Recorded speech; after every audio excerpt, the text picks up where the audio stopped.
se quiserem fazer uma doação, dali mesmo já entrarem e para os procedimentos.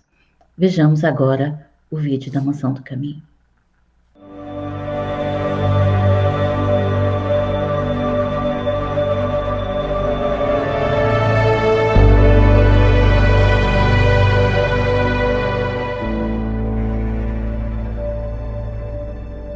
Desde muito cedo, na religião católica, onde me encontrava na infância e na juventude, eu admirava muito a vida dos santos. E oportunamente eu li a respeito de Albert Schweitzer, o grande missionário da África. Também me interessaram muitas vidas de apóstolos, de pessoas que se entregaram totalmente ao ministério de Jesus Cristo na Terra. Os mártires, aqueles heróis anônimos, que somente ouvindo falar um pouco sobre Jesus, não trepidaram em dar a sua vida para que a mensagem dele se expandisse pelo mundo.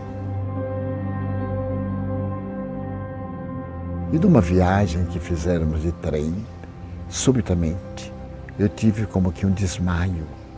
E ao invés de continuar sentindo-me no trem, eu vi-me numa área bem ampla. E nessa área eu via uma comunidade enorme, movimentando-se. Achei aquilo muito especial, porque foi a minha primeira experiência de desdobramento da personalidade. Mas me chamou a atenção um senhor idoso, cercado de crianças. Eu me aproximei e notei que era eu próprio já envelhecido. Nessa ocasião eu estava com 17 anos e aquele homem era já septuagenário.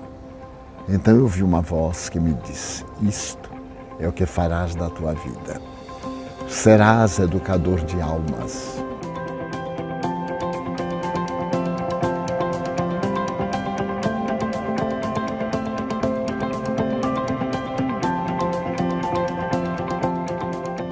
Quando Jesus morreu, os seus discípulos, Pedro, João, Tiago, edificaram uma casa de amor entre Jerusalém e Jope. E essa casa foi denominada como sendo a Casa do Caminho. Tentando copiar o gesto heróico, nós pensamos em fazer um lugar onde todos encontrassem albergue, oportunidade de amar, mas sobretudo fossem amparados e tivessem as suas dores diminuídas.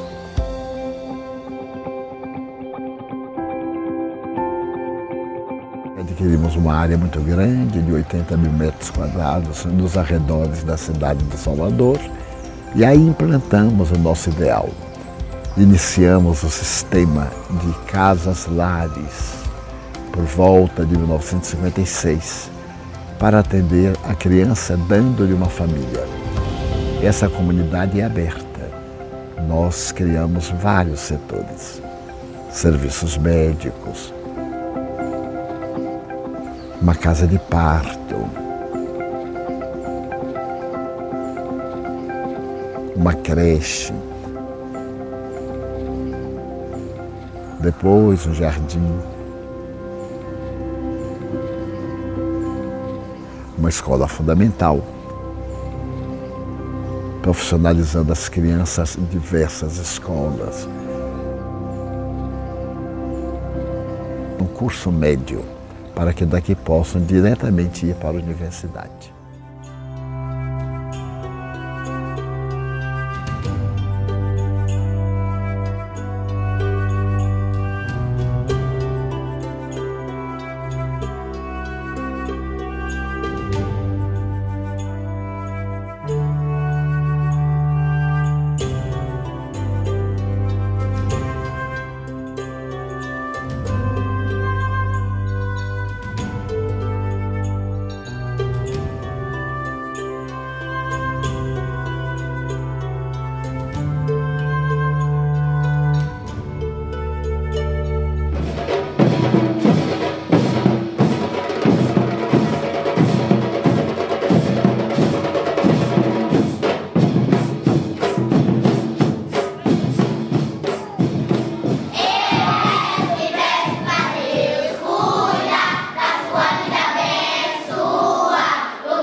Passemos agora ao seminário O Papel do Espírita nos Dias de Hoje, com Divaldo Franco.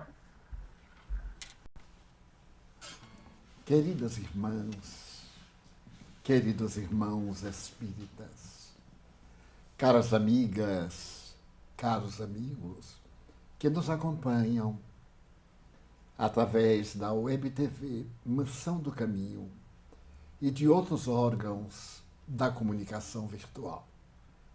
Para nós é um grande júbilo, no dia em que homenageamos as mães, estarmos aqui pensando na melhor maneira de nos identificarmos com a vida. Allan Kardec, o egrégio codificador da doutrina espírita, asseverou que o espiritismo é uma ciência que marcha ao lado da ciência e que aceita todas as comprovações que a ciência realiza. Mas não se detém onde a ciência para. Vai mais além. Porque a ciência estuda os efeitos e o espiritismo remonta às causas. É que vale dizer que a ciência realiza observações em laboratório, confirmando tudo aquilo que pode ser repetido à luz da tecnologia, os fatos que se podem confirmar e repetir-se ao sabor do investigador. O Espiritismo, entretanto, tem como laboratório a mediunidade, essa faculdade orgânica de que somos possuidores, todas criaturas humanas, através da fenomenologia paranormal, do sexto sentido, conforme denominou o eminente Prêmio Nobel de Fisiologia Humana, Charles Richer.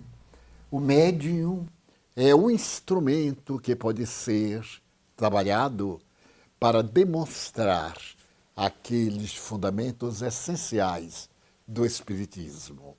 Portanto, no seu caráter de investigação científica, o Espiritismo tem peculiaridades.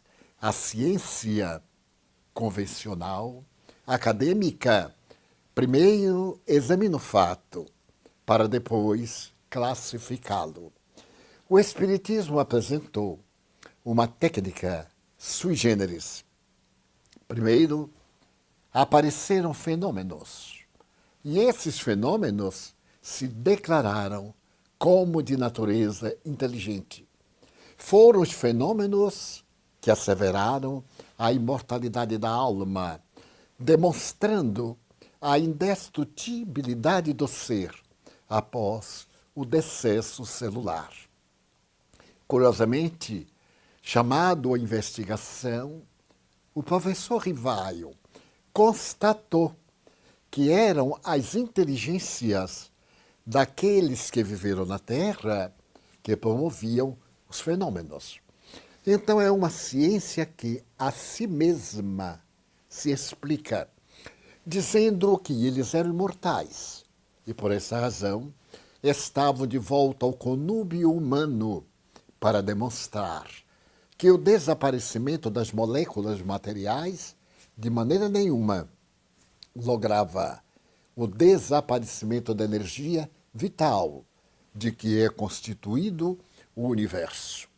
Então, o Espiritismo, como ciência, estabeleceu paradigmas, uma causa central para explicar o universo a si próprio se explicando através de uma causalidade primária, inteligente, eliminando a velha hipótese do acaso. A esta causalidade, os espíritos deram o nome conhecido de Deus e definiram que Deus é a causa primeira do universo. É a inteligência máxima de que se pode imaginar, transcendendo os limites da nossa concepção. Mas desde que há um Deus, uma causalidade, há o efeito, é o universo. E quando Allan Kardec indagou, e haverá uma prova, porquanto as ciências demonstram, poderá o Espiritismo demonstrar isso? De que forma? E a resposta está baseada numa das leis da física linear, a lei de Newton. Todo efeito provém de uma causa. Logo, tudo aquilo que não foi feito pelo homem, causa inteligente, foi feito por Deus, a causa desconhecida. Comprovada essa realidade, muito fácil de se constatar em tudo aquilo que foge ao nosso contato material, as galáxias, as micropartículas, as leis de causalidade universal, a lei da gravidade, do eletromagnetismo, a lei quântica forte, a lei quântica fraca. E ainda me permito acrescentar, da palavra de Einstein, a lei do amor, que vige em toda a harmonia universal. Então nós partimos desse paradigma, que é indestrutível, como todo paradigma, ele é basilar para a consequência, a crença em Deus. E logo de imediato, na imortalidade da alma, a energia. Porque o universo é constituído de 3 elementos básicos: Deus, Espírito e matéria. Portanto, quando a matéria se decompõe, a energia assume-lhe o lugar, porque ela está retida temporariamente na aglutinação celular. E quando essa energia vai reorganizar-se, vincula-se, já que está ligada permanentemente a Deus, a causa de todo o universo. O segundo paradigma do Espiritismo é de caráter científico, a imortalidade da alma. No entanto, qualquer paradigma, como uma equação, deve demonstrar-se matematicamente por si mesma. E qual é a equação? Se nós abordamos a imortalidade da alma, fazemo-lo através da manifestação do ser após o fenômeno da mortalidade. A isso chamaríamos imortalidade, a crença na imortalidade da alma. Mas nós estamos no universo de causas e de efeitos. E, obviamente, estamos debatendo-nos com tudo aquilo que nos parece real, que nos parece caos. Que seria o caos? O caos seria uma ordem de cujas leis nós ignoramos. Então, esse aparente caos, filosoficamente, tem uma explicação. Toda causa produz o efeito. Quando a causa está centrada em leis morais, os efeitos morais positivos manifestam-se. E quando esta causa produz-se graças à negação das leis morais, o efeito é caótico. Mas esse caos tem as suas próprias leis. Nós acreditamos na reencarnação. Filosoficamente, as 4 interrogações que serviram de base para a filosofia, principalmente a filosofia no seu aspecto trágico, quando Édipus, na estrada de Tebas, enfrenta a esfinge, a interrogação, que é que, pela manhã, caminha em 4 patas, ao meio-dia, em 2 patas, ao entardecer, em 3. E Édipus logo responde ao ser humano. Ele engatinha, põe-se de pé e depois apoia-se no bastão, quando lhe chegam os cansaços das forças. E a esfinge atira-se ao mar, mandando-lhe uma determinação trágica. Então nós acreditamos na reencarnação. Porquanto se parte do princípio ignoto para a realidade infinita, se parte de uma molécula para a aglutinação das partículas, não através de um processo casual, mas de um processo causal. Uma molécula se une a outra. Essa experiência vida-morte proporciona a multiplicidade celular e nós vamos encontrar os organismos compostos. Mas nas leis morais, nós temos as interrogações a que nos referimos. Qual o poder da dor? Por que estamos aqui? Qual é a finalidade da existência? Por que as pessoas vazias de significado? E por que as pessoas enobrecidas pelo poder, pela grandiosidade intelectual, pelos valores éticos, pelas bênçãos ou pelas desgraças da existência? E o Espiritismo propõe uma doutrina muito antiga, que foi a alma do Velho Egito, nos santuários, em que a doutrina de natureza misteriosa era estudada entre os iniciados. A reencarnação ou palingenesia, várias gêneses.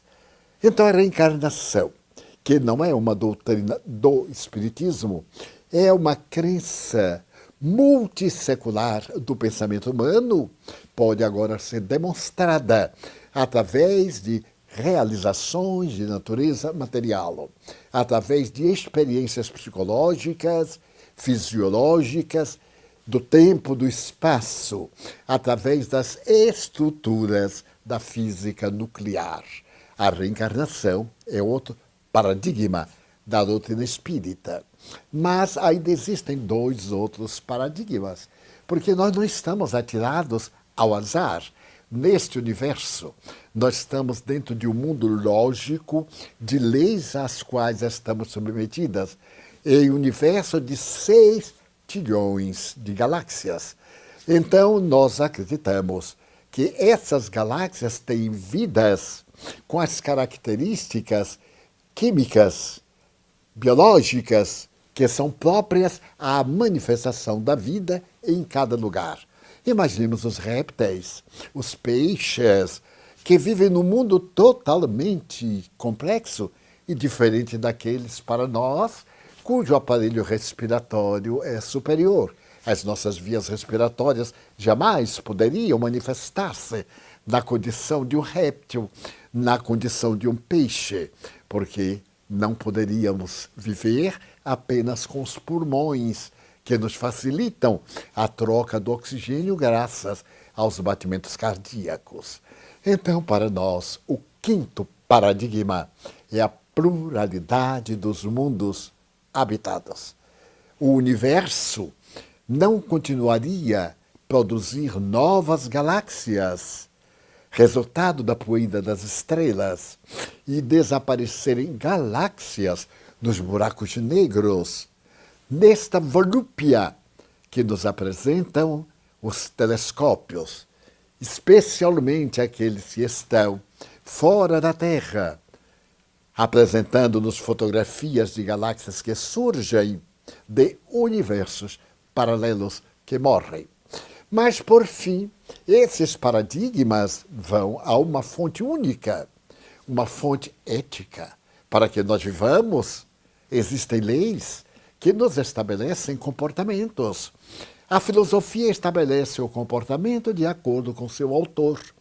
Então nós temos o comportamento socrático, através do sofisma, para o encontro da realidade. Temos o platônico, através do diálogo, sairmos da caverna. Temos o aristotélico, graças à presença da entelequia, nós passearmos pelos jardins de Academos, com Platão, entendendo o milagre da vida. Mas, desde então e antes, com os grandes filósofos de caráter religioso e com os grandes materialistas que surgiram na Grécia por volta do século V de Péricles, nós vamos ter o pensamento extraordinário de Immanuel Kant, o pensamento pessimista de Schopenhauer. E nós vamos ter a filosofia apoiando-se à fisiologia e à psiquiatria para explicar esse conteúdo humano. Então, o nosso filósofo é Jesus Cristo, o mais notável ser que Deus nos ofereceu para modelo e guia. É a filosofia cristã. Isso não quer dizer que não haja outras filosofias extraordinárias, sim, as existem. Mas a filosofia cristã, segundo os espíritos, é a mais consentânea a todo o processo socio-psicológico da humanidade. É a lei de amor. Esta lei de amor é íncita, porque Deus é uma manifestação do amor. E o amor é a expressão de Deus. Então, com esses paradigmas, surge a doutrina espírita como também uma filosofia que explica quem somos, de onde viemos, para onde vamos, porque sofremos. Mas para podermos entender, tem uma questão ética, o princípio moral, que Sócrates estabelecia no autoconhecimento e que hoje a psiquiatria contemporânea denomina a viagem para dentro, o homem em busca de si mesmo. E a mulher, evidentemente, porque no genérico ser humano está contido nessas duas polaridades. Dessa forma, nós estamos em busca da nossa essência, porque já descobrimos grande parte dos enigmas exteriores, mas necessitamos de fazer uma imersão no eu profundo para superar os impositivos do ego aparente. Então, o Espiritismo é uma filosofia ética, mas esta ética nos leva a Deus. Ela tem, essa filosofia, tudo aquilo que tem as religiões, a crença em Deus, a prece, as leis, principalmente de ordem, que Allan Kardec estuda na terceira parte do Livro dos Espíritos, partindo da lei natural e passando por 10 leis que são a base da estrutura cristã, filosófica do Espiritismo. E o que é ser espírita? É alguém que, compreendendo esses postulados que nos foram revelados pelos seres imortais que nos antecederam e codificados pelo pensamento do professor Rivaio, cognominado Allan Kardec, estabelecem uma doutrina que nos liberta da ignorância do si, da ignorância do si mesmo, agora projetado no tu. Porque no momento em que eu vejo em mim o indivíduo que tu és, eu estarei manifestando em mim aquilo que te parece. Como dizia Aristóteles, quando duas almas se amam, é uma alma em dois corpos, porque essa psique movimenta a energia cósmica de tal maneira que essas almas se integram, o que levou a tradição a criar o conceito de almas gêmeas, idênticas. Nós, espíritas, acreditamos em almas semelhantes, porque todas essas almas possuem a identidade, e cada qual a sua personalidade, características que definem o ser humano, como nós podemos encontrar em toda a filosofia de natureza ética e espiritualista. Então, o espiritista é alguém que sabe do prosseguimento da vida, então não teme a morte. Obviamente, não a quer.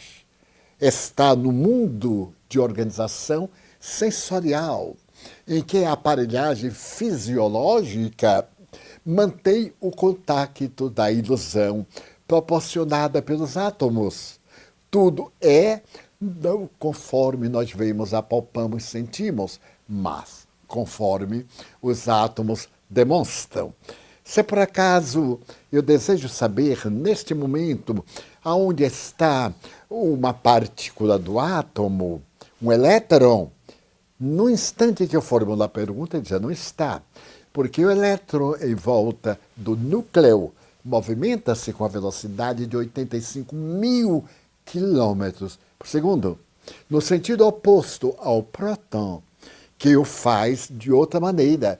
E é exatamente essa velocidade que faz a identificação do núcleo para constituir toda a escala atômica nuclear. Então nós vamos encontrar isto em Jesus. Vós sois deuses, com D minúsculo. Podeis fazer tudo o que faço, e muito mais, se quiserdes. E então os Espíritos nos vieram dizer que, além desses paradigmas, nós temos a ética de comportamento. O espírita, define Allan Kardec, é todo aquele que se esforça para ser hoje melhor do que ontem, amanhã melhor do que hoje, e trabalhando sempre as suas imperfeições. É fascinante esse trabalhando pelas suas imperfeições, porque elas surgem à medida que a nossa acuidade intelecto-moral percebe os detalhes que passam na globalidade da forma. E esses detalhes são a ambição interior, as mesquinhezes, essas manifestações mínimas que nos aturdem, que nos põem muitas vezes na retaguarda ou nos armam, ao invés de nos ensejarem a amar.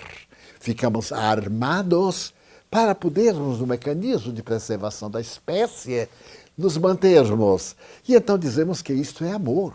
Mas é um amor que não cede, é um amor que exige, é um amor de caprichos, é um amor que não aceita a negativa, porque ainda é um processo de imaturidade psicológica.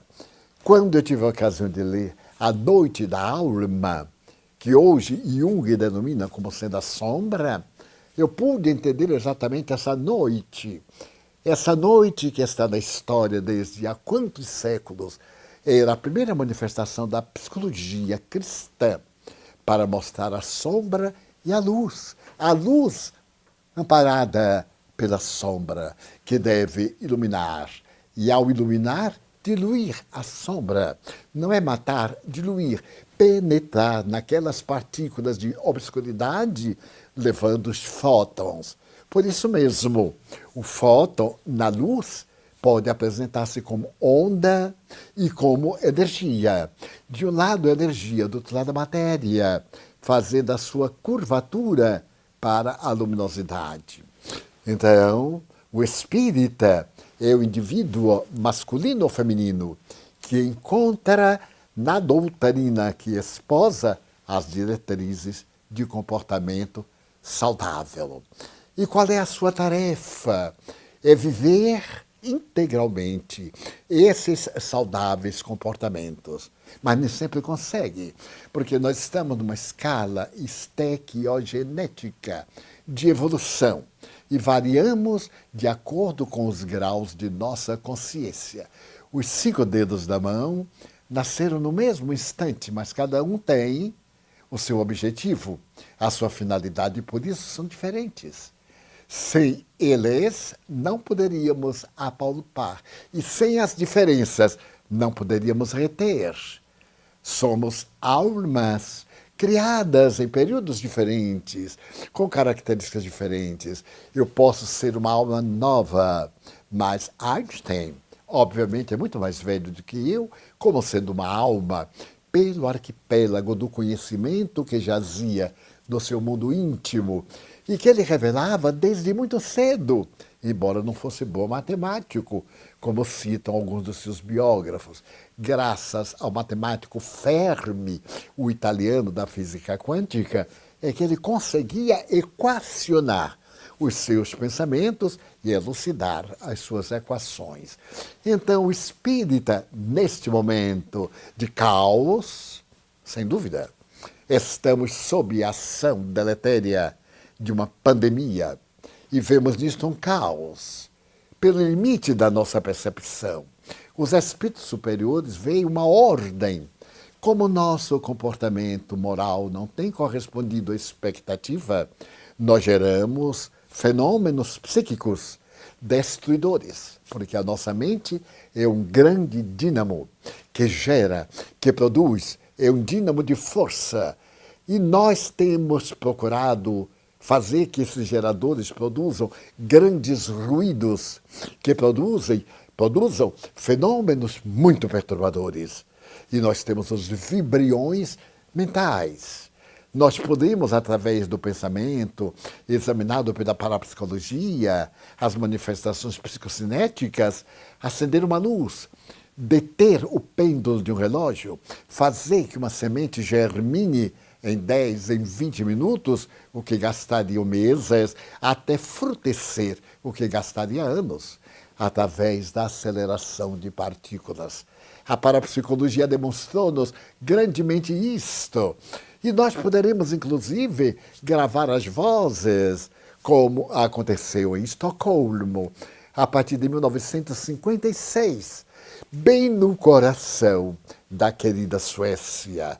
Toda a Escandinávia há de recordar-se dessa revolução das gravações através de aparelhos especiais em fitas magnéticas, culminando nas gravações televisivas e nos resultados que concederam a este homem admirável uma grande ordem fornecida pelo Papa Paulo VI, não sendo ele cristão.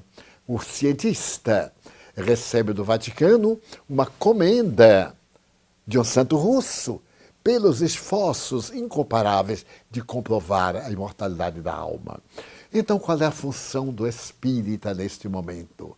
Demonstrar à sociedade atribulada como é necessário manter o equilíbrio interior nesta fenomenologia de desastres ocasionados pelo vírus, resultante na economia, no comportamento ético, nas manifestações psíquicas, psicológicas. Quantas pessoas com transtorno do pânico, outras dominadas pela depressão, outras aturdidas pela ansiedade, outras através de fenômenos psicopatológicos muito graves em desesperação.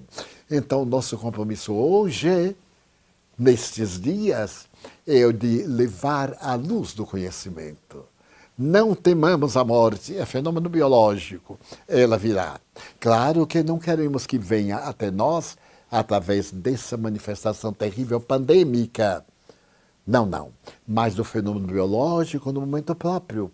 E por isso os cientistas, os missionários de Deus, estão trabalhando em laboratório para conseguirem as vacinas que possam deter as mutações desse tremendo Covid número 19. Merecemos, portanto, nós, os espíritas, dizer que existem outros instrumentos, a prece, a oração, falar com Deus, deixar-se inundar de energias vibratórias que favorecem a harmonia das células. Vivemos em um universo de ritmo. Pitágoras, aquele filho de Pitia e de Guru, asseverava que o universo é uma harmonia. E graças a isso ele criou o pentagrama. Sim, as notas musicais. Ele estabeleceu os compassos dentro de um clima de ordem universal. Então nós vamos buscar esta ordem universal auscultando Deus, escutando a resposta divina, orando, amando, servindo e contribuindo para que o mundo seja melhor. Não nos excusando, sob motivo qualquer, para deixar de servir. Faz-me recordar o próprio Allan Kardec.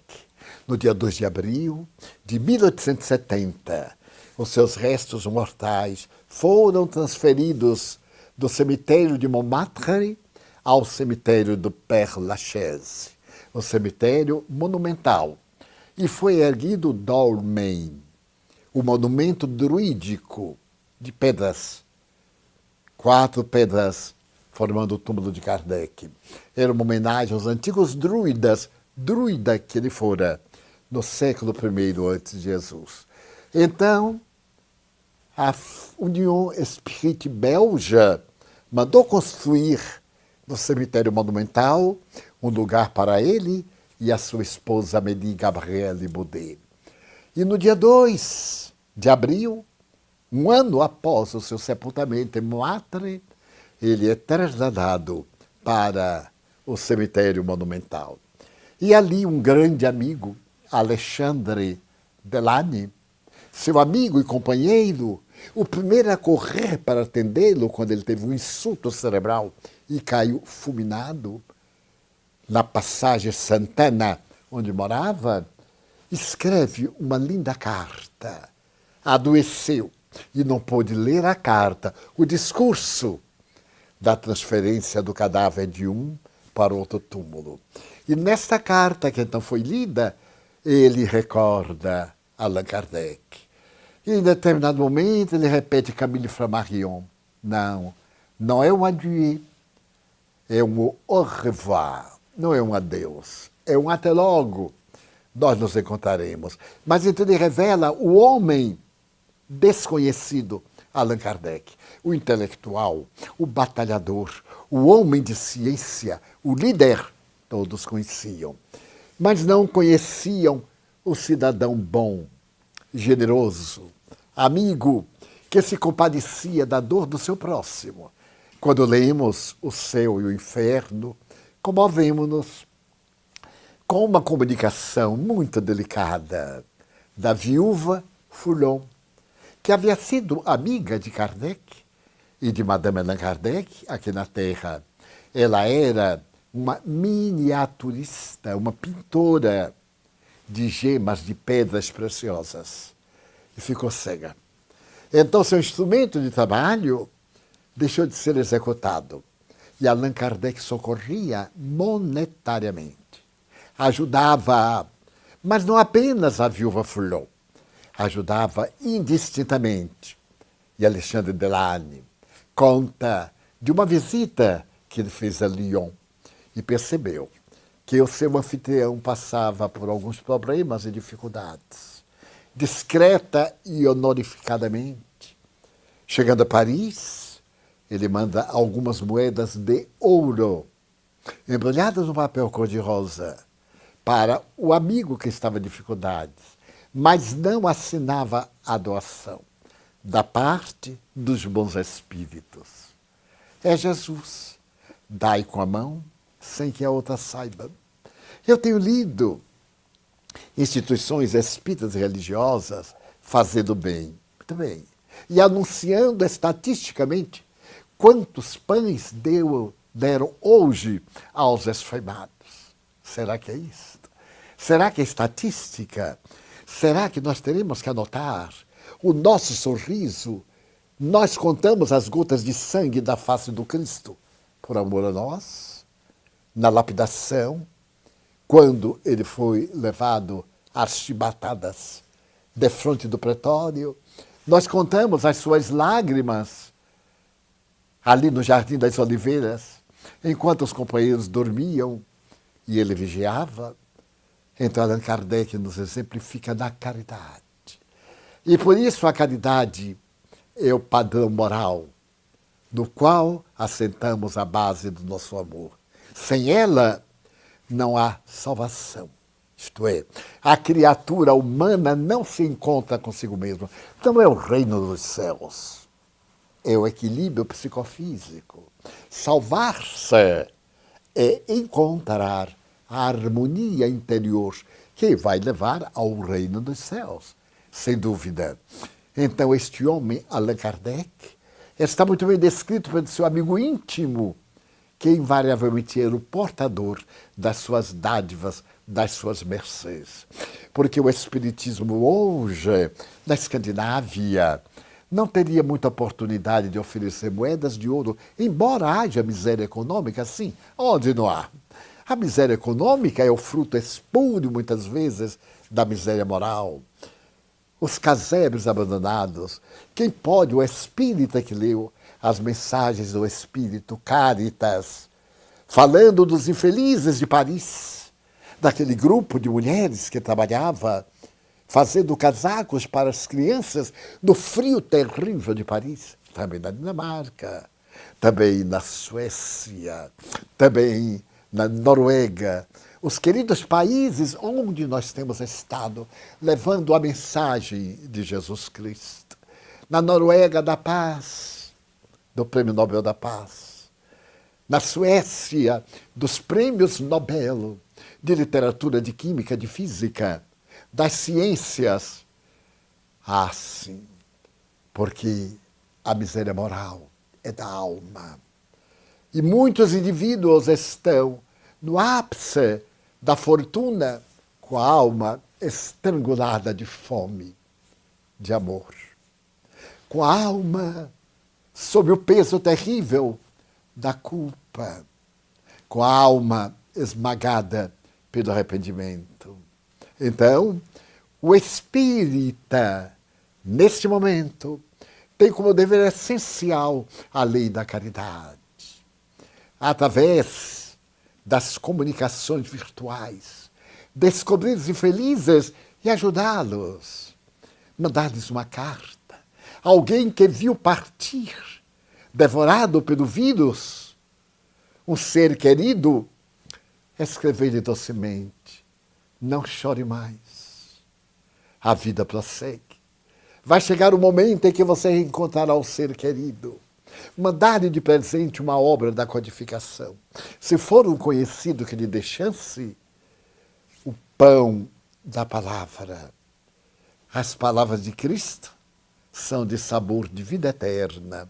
Nem só de pão vive o homem, nem de peixe, mas também das palavras de luz. Que seria de nós não tivéssemos os anjos tutelares que nos momentos muito graves nos estenderam a mão gentil, o sorriso facial e o som da palavra amiga.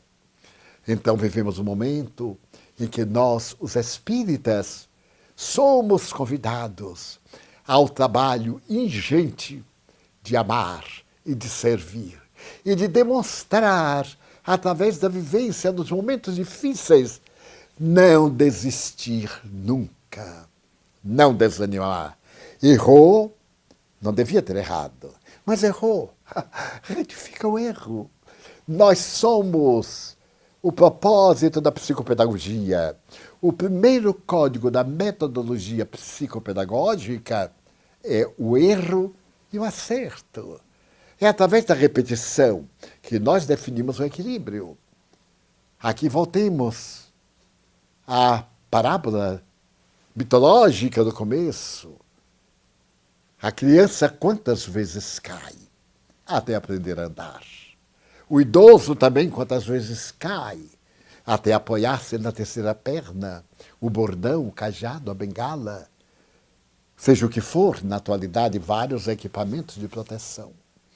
Quantas vezes nos equivocamos na palavra e a substituímos por outra, dando-lhe um verniz de beleza e de ternura. Então, almas queridas, diante de nós a vida. A primavera começa a sorrir nos campos antes nevados da Escandinávia. A beleza do deserto, junto às margens do Mar Morto, pela primeira vez estão enflorescidas. Em Atacama, o mais árido deserto do mundo, aparecem milhões de flores. Neste momento, porque Deus é amor. E nos escombros deste caos aparente, porque daqui vai sair um novo mundo, a geração do mundo de regeneração. Deste caos vai sair a madrugada de uma eterna primavera, de uma primavera de luz, adornada pelas bênçãos da alegria. Seja, pois, você quem tem a honra de estender a mão amiga, por enquanto, o cotovelo, o abraço de cotovelo. Fique em casa. Preserve-se, preservando os outros. Atenda às leis estabelecidas pelas organizações sanitárias, as organizações de saúde de cada povo. Obedeçamos, porque muitas vezes as leis são injustas, mas necessárias ao nosso grau de desenvolvimento, obedecendo à lei perfeita, que é a lei de amor. Espírita masculino, espírita feminino. Meus irmãos, de mãos dadas, digamos, como os mártires, louvando ao Senhor. Ave Cristo, aqueles que te amamos, neste momento áspero da humanidade, te saudamos e te bendizemos. Muita paz. é sempre renovada a oportunidade do aprendizado. Hoje, nós estamos tendo uma inovação na Mansão do Caminho. Se você deseja saber mais do Divaldo, além daquilo que você já conhece, e também procurar observar alguns aspectos que registros históricos estão sendo resgatados, hoje a Mansão do Caminho lhe oferece o Espiritismo Play, para que você possa, através de uma assinatura, ter acesso a toda essa documentação histórica, das falas, dos exemplos e de tudo aquilo de bom que o Divaldo tem nos trazido ao longo dessas dezenas de anos que todos nós temos acompanhado. E você, sendo um assinante, este recurso será destinado a esta grande obra que todos nós apoiamos. Espiritismo Play está aí à sua disposição.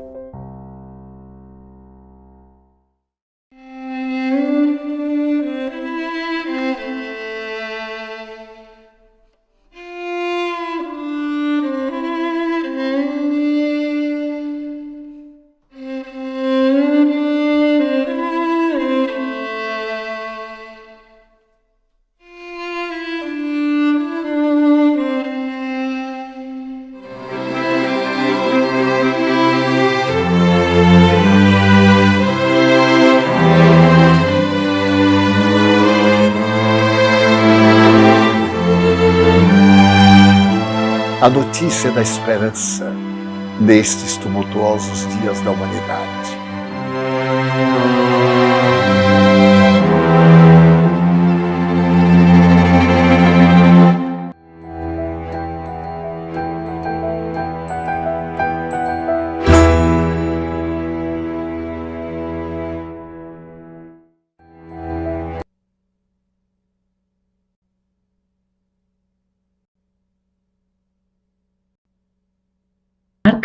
E vamos passar para as perguntas dos espíritas, dos diversos grupos espíritas daqui da Escandinávia.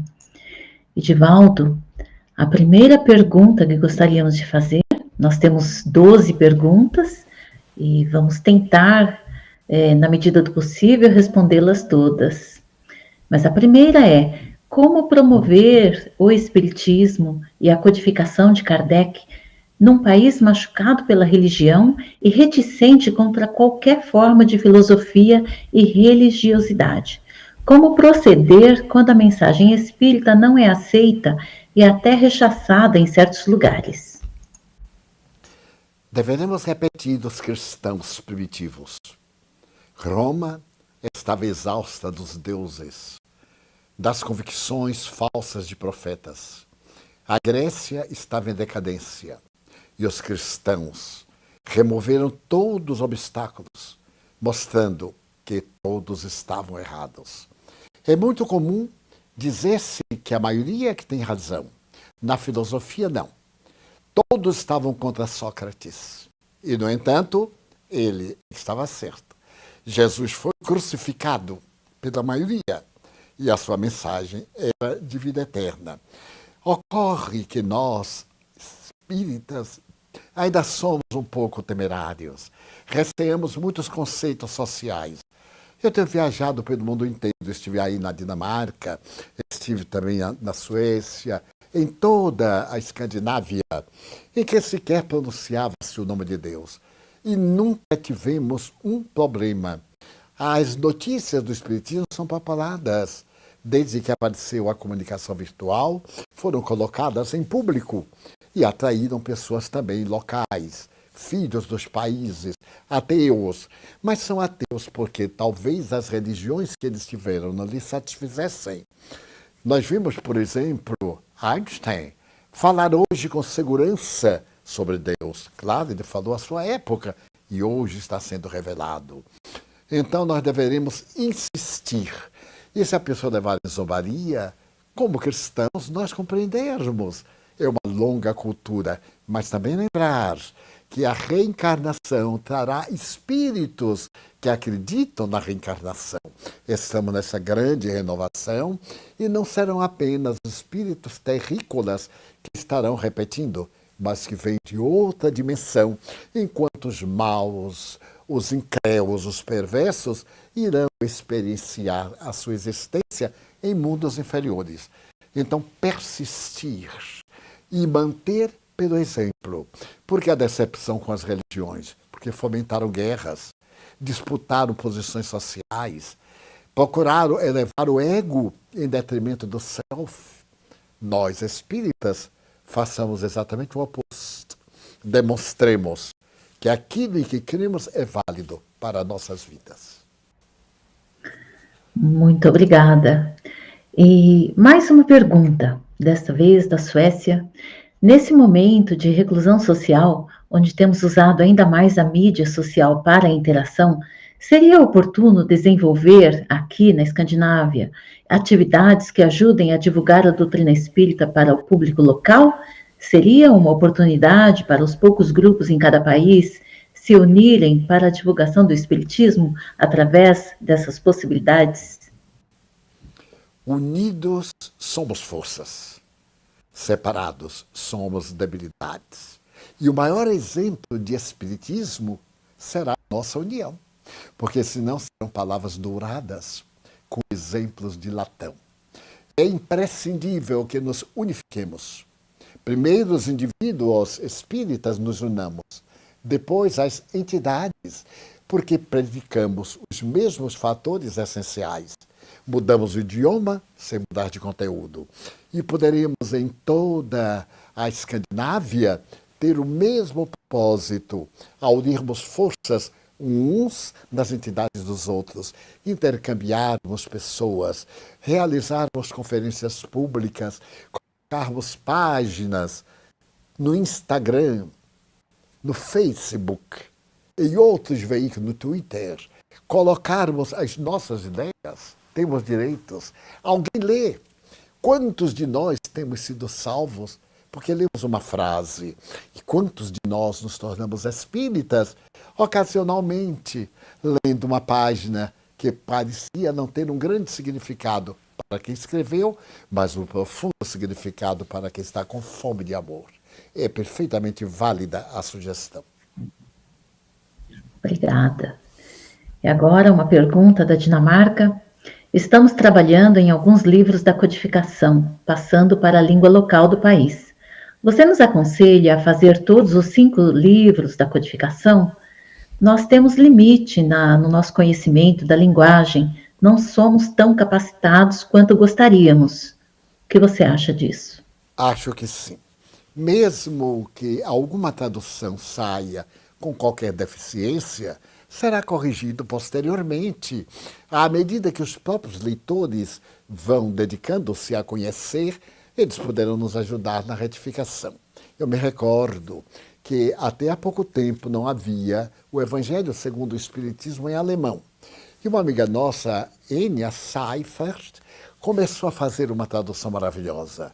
Mas como havia reação em toda parte, o que fez ela? Ela se matriculou num curso de alemão. Contratou uma professora de alemão. Ao invés da professora de alemão ensinar-lhe a técnica da aprendizagem, corrigiria as traduções que ela fizesse do Livro dos Espíritos em alemão. E logrou êxito. A professora não apenas traduziu com ela, corrigiu, ensinou-lhe a língua, como ficou fascinada pelo idioma. Então, sou de opinião que traduza. Porque o Espiritismo é também uma língua de cultura, uma doutrina de cultura. E necessitamos ter material para as pessoas que pensam, para as pessoas que necessitam de reflexão. E a obra de Kardec, as 5 básicas, são de inadiável atividade traduzida.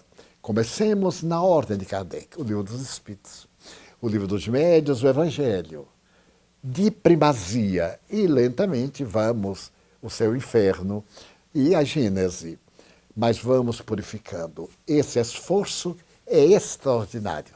E vocês têm realizado de uma forma brilhante, com resultados muito bons. Muito obrigada, muito obrigada. A próxima pergunta é referente a autoconhecimento. Como o Espiritismo pode nos ajudar no processo do autoconhecimento? Se você pudesse apontar 3 qualidades, virtudes básicas para desempenharmos bem a nossa tarefa espírita, quais seriam? Eu juntei duas perguntas em uma só. Tá ótimo. O autoconhecimento é a viagem para dentro. Deveríamos dedicar pelo menos 2 vezes por semana, 20 minutos, para fazer uma autoanálise, para nos perguntarmos qual é a minha missão na Terra. As técnicas em psicologia reflexiva recomendam ficarmos na frente de um espelho e fazermos a pergunta, até despertar o nosso inconsciente a dar a resposta que jaz ali correta e nós não sabemos. Mas quem tiver qualquer dificuldade de concentração, a cama, numa posição de lótus, numa posição confortável, que respire bem, que não tenha nenhum músculo sendo comprimido ou alguma artéria para provocar incômodo. E então você diz assim, mas o que é que eu devo fazer de mim mesmo? Qual é a minha maior dificuldade? É o ciúme, será? É a ignorância? Será o medo? Descubra pelo menos 3 inimigos básicos. E depois de descobri-los, trabalhe. Uma semana, trabalhe um. E sucessivamente. Depois volte até superá-lo. Eu diria que há 3 elementos básicos para a nossa transformação. Primeiro é trabalhar o amor.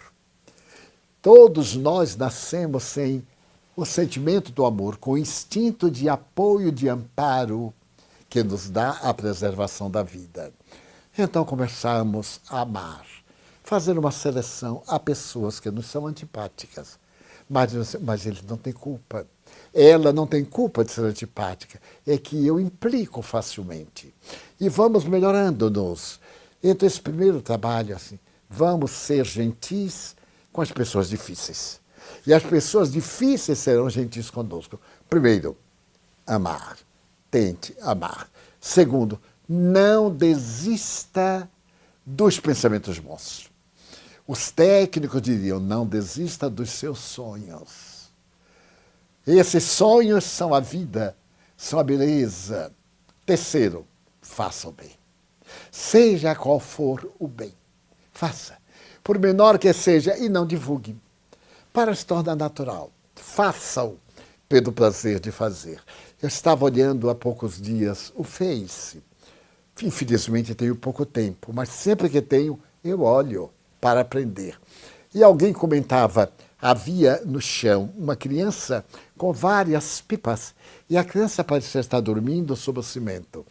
E então o missivista que colocou no Face assim, todo mundo passa e ninguém enxergou a criança, mas eu quero expor-la. E eu perguntei, o que é que ele fez pela criança? Expor não resolve o problema. Ele deveria ter descido do seu alto ego e ter perguntado, olá, posso ser útil? Quer uma comidinha? Quer um copo de leite? O que é que você quer? Você hoje não vendeu nenhuma pipa, não é? Vamos ali à lanchonete, eu estou com vontade de lanchar. Quer ir comigo? Faça. Não espere que os outros façam. Não seja o crítico inoperante, inútil, que fica no lado só criticando. Vá e faça. E se alguém lhe criticar, sorria. Diz assim, eu era também assim. Então aí estão os 3 requisitos. O amor. Né? Nós então desenvolvemos o sentimento de amor, à luz da caridade.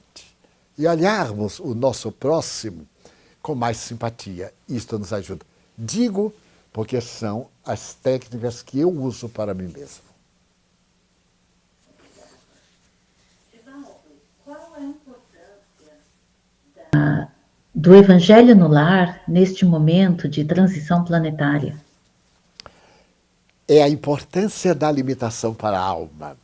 Há poucos dias eu falava sobre o Espiritismo e Joana de Anjos me disse, repita, meu filho, o Espiritismo é para você o oxigênio da sua alma. Achei a frase muito bonita e passei a encarar que sem o Espiritismo eu não seria o mesmo. Sem oxigênio, o meu corpo não viveria. Então o Evangelho do Lar é a porta que abrimos para Jesus vir à nossa casa. Dir-se-á, mas ninguém vai fazer. Ótimo. Faça o Evangelho do Lar de uma pessoa só.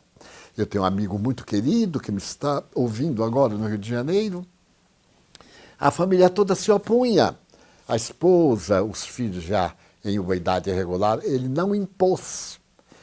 Ele sentava no quarto, sozinho, e fazia o estudo do Evangelho do Lar. Um dia a esposa disse, eu quero ver o que você fica sentado fazendo. Lá, lê alto para eu ouvir. E leu. E a filha perguntou, mamãe, agora você fica com o papai fazendo o quê? Ela disse, vem a ver. Hoje, todos fazem o Evangelho do Lar, como o momento em que Jesus vai visitar a família. Imagine Jesus visitar a família. Não demore muito, não torne uma coisa incômoda, monótona, desagradável. Dê um toque de beleza. Converse com seu filho. E se não tiver ninguém, a meio tom, converse com Jesus. Os espíritos que sempre nos cercam estarão ao seu lado e ouvirão e manterão o seu lar dentro do critério de uma instituição cristã. Fica aí a dica para todos nós praticarmos o Evangelho no lar. Divaldo, estão nos perguntando com relação à evangelização infantil e de jovens na Escandinávia. Como podemos fazer esse trabalho? Temos que trazer o Evangelho para o dia a dia da nossa vida. A Federação Espírita Brasileira está com um excelente programa, graças ao seu presidente Godinho, que é o da evangelização. Temos que evangelizar nossos filhos em casa. É certo que quando eles passam pela juventude e vão para a universidade, eles mudam de opinião. Mas a semente que está aí no solo do sentimento vai germinar mais tarde. Ele vai crescer, ele vai ter desafios, ele vai ter problemas. E então ele vai se lembrar. A evangelização é a sementeira do amor de Deus no solo gentil das nossas almas. E lembremos da parábola do semeador. Perdemos muitas sementes, porque cai numa terra sáfara, cai entre os pinheiros, as aves dos céus vêm e comem. Mas alguma que vá para uma terra boa e útil dará cada semente 100 ou 500 ou 1000 e teremos uma seara cheia. Estamos quase terminando as nossas perguntas e agora temos apenas duas. E Divaldo, nos perguntam como vencer o desânimo. Esse é um grande inimigo de todos nós. Eu tenho usado como técnica pessoal, agora no crepúsculo, em que as minhas resistências são menores e o meu cansaço é maior, não ceder. Me decepciono comigo mesmo. Trago desencantos comigo mesmo. Mas então eu digo assim, o sol não tem culpa. O sol que brilha hoje para mim, um dia brilhou na Galileia para Jesus. Jesus não teve desânimo, mas ele teve dores pelo desânimo nosso. E por isso, sempre que ele atendia as multidões, ele corria para buscar Deus na solidão. O melhor remédio para o desânimo é levantar da cama e fazer aquilo que nos desagrada. Daí a pouco nos distraímos. E ao distrair, superamos a primeira vez, a segunda. Na terceira, criamos um hábito. A vida é filha de hábitos. Quem não os tem bons, tem-nos maus. Então, geremos hábitos de mesmo no cansaço fazermos e nós venceremos. Não se chega a 93 anos sem passar por todos esses estágios. E o seu amiguinho, que tanto a ama e a todos, aos 93, passa por essas vicissitudes, mas eu confesso, não ceda. Porque agora é meu momento do grande grito de libertação. E somos vestidos de matéria. A própria injunção material perde às vezes o tônus e vem a debilidade de forças. Quando isso comigo acontece, eu oro. Eu vou para a oração. Fujo para o deserto. Os místicos modernos, Jacques Leloup e outros, dizem, vá para o deserto. Não foi o que aconteceu com Paulo, quando ainda era Saulo. Ele foi para o deserto e 3 anos no deserto, ele se fortaleceu para ir para o mundo. Então vamos agora para a última pergunta, Divaldo, e a última pergunta é mais se a nossa mentora, Joana de Ângeles, teria uma mensagem especial para os trabalhadores espíritas da Escandinávia, algo que nos fortalecesse os ânimos neste momento em que estamos passando. Indispensável, ou melhor, dispensável dizer que para essas lives eu me preparo muito, mais do que para as conferências normais. Faço jejum de pensamento, de trabalho, para estar como antena e captar muito bem. E a benfeitora querida tem me dado o maior apoio. O domingo é o dia que ela reserva para reflexões fora da Terra. Mas hoje não. Hoje ela está conosco. E ela então diz que as almas brasileiras que estão na Escandinávia são espíritos que estão retornando aos antigos lares. E os sofrimentos que lhes ocorrem são colheitas da insensatez doutrora. Pede a Deus que eu os abençoe. Neste momento de semear, para o instante da cega, mais tarde, acumulando tesouros. A sua mensagem, nesse momento, é de bom ânimo, de coragem, de amor. Não estão a sós. Não estamos a sós. Estamos amparados pelo amor de Deus. E vocês, que estão construindo um belo mundo, nesse mundo materialmente belo, estão colocando as estrelas luminíferas na noite do materialismo, para que ele se dilua e se transforme numa seara de luz. Mantenho nas mãos o archote, mesmo que o combustível do ânimo esteja diminuindo. E na noite escura, à semelhança de um pirilampo, ele deixará o rastro de luz que a misericórdia divina abençoa.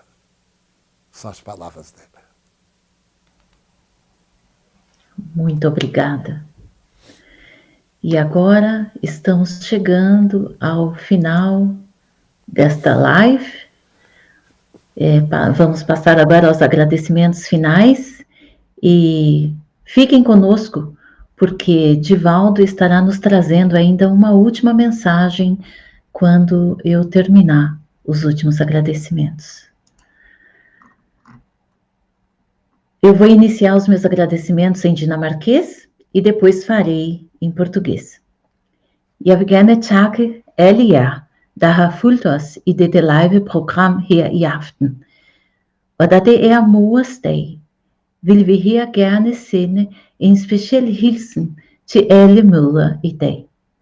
Må alle jer mødre af egne børn, mødre af lånte børn, plejemødre, jer, der er mødre af børn, der ikke længere er her, og jer, mødre af fremtidens børn. Må Maria, den hellige moder, velsigne jer, og må velsignelse følge de børn, der bliver undfanget og født i disse tider. Tak.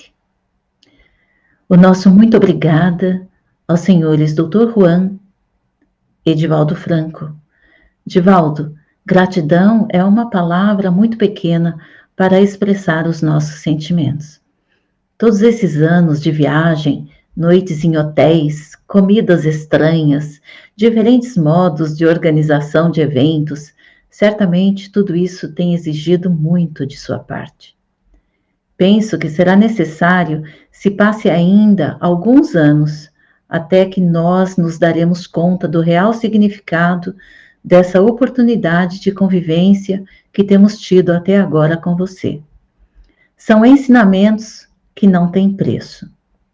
Nossa gratidão em nome de todos os grupos espíritas da Noruega, da Suécia e da Dinamarca. Muito obrigada também a todos vocês que nos acompanharam até aqui pelas redes sociais. Não desliguem ainda, por favor. Divaldo nos trará uma última mensagem, assim espero. Muito obrigada.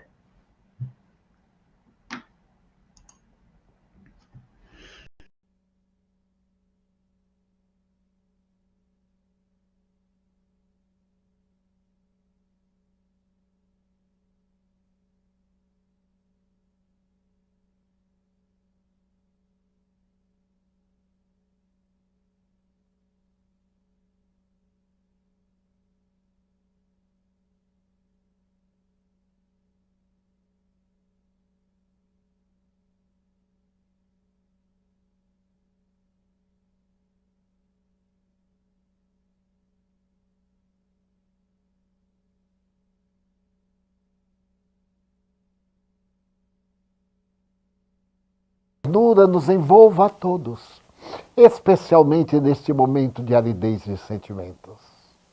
Toma-nos das palavras e entretece uma coroa de luz para que venhamos a esbater toda a treva. Agradecemos-te a felicidade imensa de nos haveres conduzido a este momento pelas abençoadas terras da Escandinávia, deixando um grande abraço de carinho e de amor para todos. Muito obrigado. Muito obrigada, de nossa parte também.